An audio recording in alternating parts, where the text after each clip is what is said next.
Hello students, आज हम पढ़ेंगे एटमॉस्फेरिक रिफ्रैक्शन। रिफ्रैक्शन अभी तक हमने पढ़ा ग्लास के थ्रू, वाटर के थ्रू। ठीक, अब ये जो रिफ्रैक्शन है ये हमारे एटमॉस्फेयर में भी होता है। तो चलिए पढ़ते हैं। In the atmosphere we have air everywhere, but all the air in the atmosphere is not at the same temperature. Some of the air layers of the atmosphere are cold, whereas other layers of the atmosphere are comparatively warm. So, in the same atmosphere, we have air layers having different optical densities. And when light rays passes through atmosphere having air layers of different optical densities, then refraction of light take place. The refraction of light caused by the Earth's atmosphere is called atmospheric refraction. इसका मतलब क्या हुआ कि जो हमारा atmosphere है वहाँ पर हर जगह एयर है, ठीक है, हवा है, लेकिन हमारे एटमॉस्फेयर में जहाँ पर सब जगह जो हवा है वो सेम टेम्परेचर पर नहीं है। कहीं पर कोल्ड है, ठंडी हवा है, कहीं पर गर्म हवा है उसके कंपैरिजन। ठीक, तो यहाँ पर एक डिफरेंट लेयर्स बन जाती है और सभी की एक डिफरेंट डेंसिटी हो जाती है। जब लाइट रेज इसमें से पास होती है इन एयर लेयर से, तो जिनकी डिफरेंट डेंसिटीज़ है, तो वहाँ पर क्या तब वहाँ पर रिफ्रैक्शन होता है। तो इसी मतलब रिफ्रैक्शन का मतलब हम पता होगा आप लोगों को कि जब light rays rare to denser medium में जाती है तो वो नॉर्मल की तरफ बेंड हो जाती है, और जब डेंसर टू रेयर जाती है तो वो अवे फ्रॉम द नॉर्मल हो जाती है। तो इसी तरह जब लाइट रेज डिफरेंट डेंसिटीज़ की एयर से होते हुए आएगी तो वहाँ पर इस तरह से कभी वो बेंड होगी, कभी वो अवे होगी, इस तरह से रिफ्रैक्शन होती रहेंगी। तो this is called atmospheric refraction.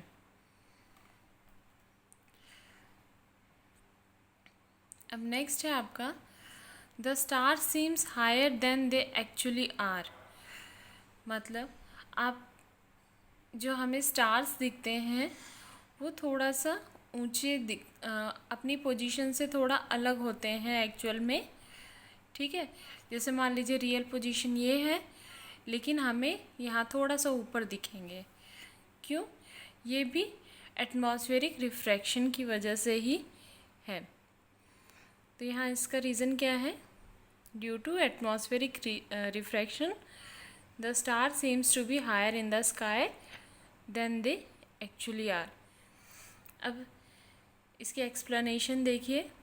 अगर वन वर्ड में आता है तो आप एटमॉस्फेरिक रिफ्रैक्शन लिख सकते हैं आंसर, और इसकी एक्सप्लेनेशन ये है light from a star is refracted as it leaves space and enters the earth atmosphere.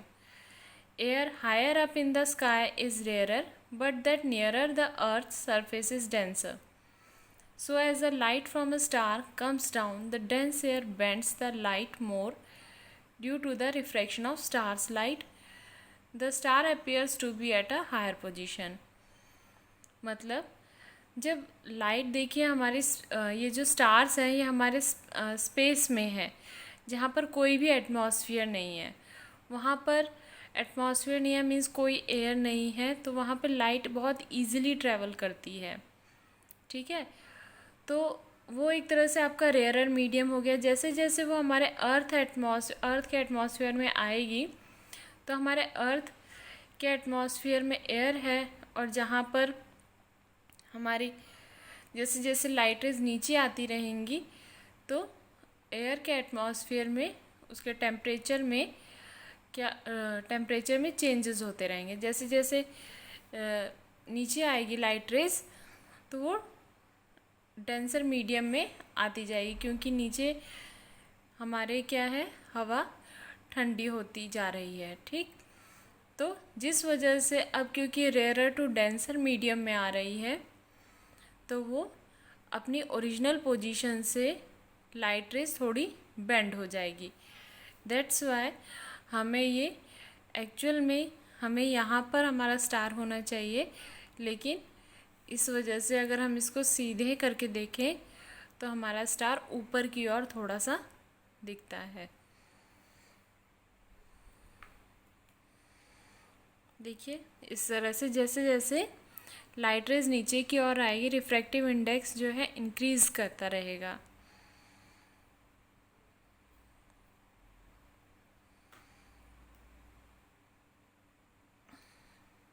Next है आपका वाई डू स्टार्स ट्विंकल। हम जब आसमान में देखते हैं तो हम ये देखते हैं कि जो हमारे तारे हैं वो टिमटिमा रहे हैं, ट्विंकलिंग कर रहे हैं। तो इसका भी वही रीज़न है, क्योंकि स्टार्स जो है काफ़ी दूरी पर हैं और ये हमारा अर्थ है और इसके चारों तरफ ये एटमॉस्फेयर है, ठीक। और जैसे ही लाइट इस रेयर मीडियम से डेंसर मीडियम में आएगी तो इस तरह से आएगी, फिर उसके बाद और ज़्यादा डेंसर होगी, मतलब इस तरह से उसकी जो रिफ्रैक्टिव इंडेक्स है वो चेंज होता रहता है। लाइट का रिफ्रैक्शन चेंज होता रहेगा और क्या होगा जिससे हमें लाइट स्टार्स जो हैं वो ट्विंकल करते हुए नज़र आते हैं।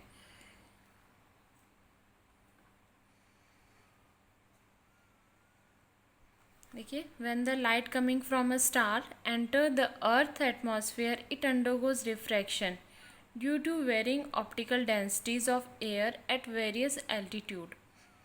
The atmosphere is continuously changing due to different optical densities. The continuously changing atmosphere refracts the light from the stars by different amounts from one moment to the next.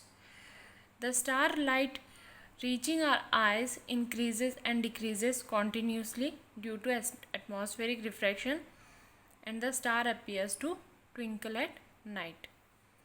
यही जो मैंने अभी आपको बताया है वही एक्सप्लेनेशन, ठीक। नेक्स्ट है आपका प्लैनेट्स डू नॉट ट्विंकल। जो प्लैनेट्स हैं, स्टार तो हमें ट्विंकलिंग करते हुए दिखते हैं, लेकिन प्लैनेट्स क्यों नहीं करते हैं? क्योंकि planets as compare to star हमारे अर्थ के बहुत करीब है, ठीक है, क्लोज़ है हमारे अर्थ के। तो इस वजह से हम जहाँ पर स्टार को एक पॉइंट साइज लेते हैं, लेकिन यहाँ पर हम प्लैनेट्स को एक लार्ज कलेक्शन ले लेते हैं, large number of point size source of light, मतलब छोटे छोटे छोटे छोटे बिंदुओं का एक समूह ले लेते हैं, ठीक। जब वहाँ से लाइट रेज निकलती हैं तो अब देखिए, जब सारी लाइट रेज किसी जगह से निकलती हैं, कुछ रिफ्रैक्ट होती हैं और कुछ रिफ्लेक्ट होती हैं। तो यहाँ पर जब इस प्लैनेट से, जिसको हमने बहुत सारा large number of point sized source of light माना है, तो वहाँ पर कुछ लाइट रेज जो हैं जब निकलेंगी तो कुछ लाइट रेज रिफ्लेक्ट भी होंगी, जो वापस आती हुई हमारी लाइट रेज को कैंसल आउट कर देती हैं। तो इससे क्या होता है, हमारा जो ट्विंकलिंग इफेक्ट है वो ज़ीरो हो जाता है। That's why planet do not twinkle. तो मैं इसको एक बार रीड कर देती हूँ। This is because they are of larger size and much closer to the earth, so it can be taken as a collection of large number of point sized source of light. The total variation in the amount of light entering our eye from all the individual point size source will average out to 0, which nullify the twinkling effect of each others. So planets do not twinkle. Next आपका advance sunrise and delayed sunset. इसका मतलब क्या हुआ कि हमें जल्दी ही सूरज उगता हुआ दिखता है और देर से सूरज डूबता हुआ हमें प्रतीत होता है, लगता है, ठीक है। अब जैसे ये आपका अर्थ है और यहाँ ऑब्जर्वर खड़ा हुआ है। ऑब्जर्वर मीन्स हम या कोई भी पर्सन, ठीक है। एक्चुअली ये हमारा सनराइज़, ये सनराइज़ का सूरज उगने का टाइम है।